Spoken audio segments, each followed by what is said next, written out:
I have been involved in the definition of the new approach to the evaluation of budgetary support, which is called the three-step approach. And I've been in charge of the evaluation of Tunisia, which is one of the three countries with Mali and Zambia, which have been evaluated as a test of this new approach. First of all, we have seen that it has had a positive effect on aid as such, increasing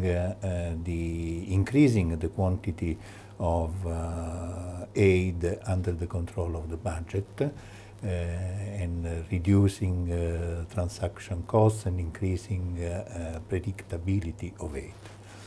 On the other side, it has established a dialogue with the government on the key social and economic reforms.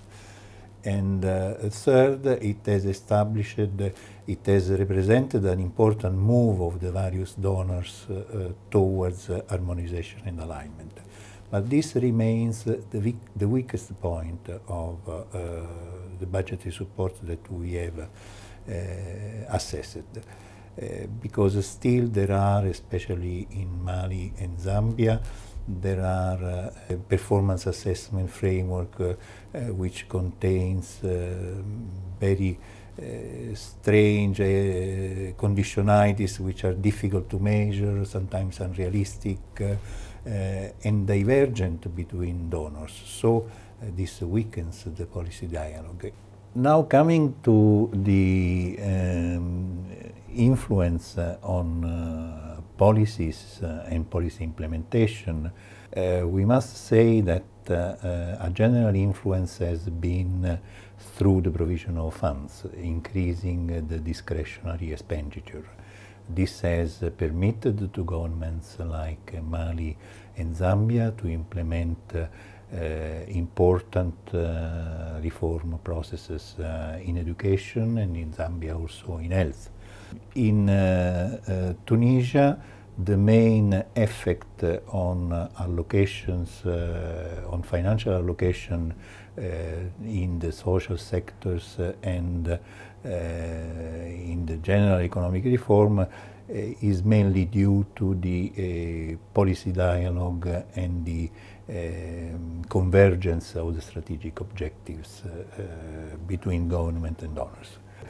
We have noticed that in Mali and Zambia in particular, budgetary support was not able to promote reforms in areas where the government was not committed.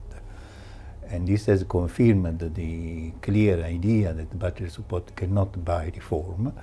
As a conclusion, we may say that budgetary support from these evaluations has shown to be a very useful instrument to support policies where government are commitment and where there are the conditions of success. We can say that another important conclusion is the relationship between budgetary support and the political and economic partnerships, in order to avoid to charge budgetary support with excessive expectations, understanding that the success of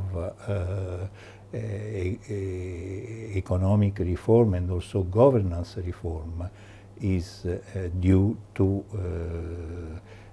the commitment, the domestic political commitment enhanced by the international opportunities.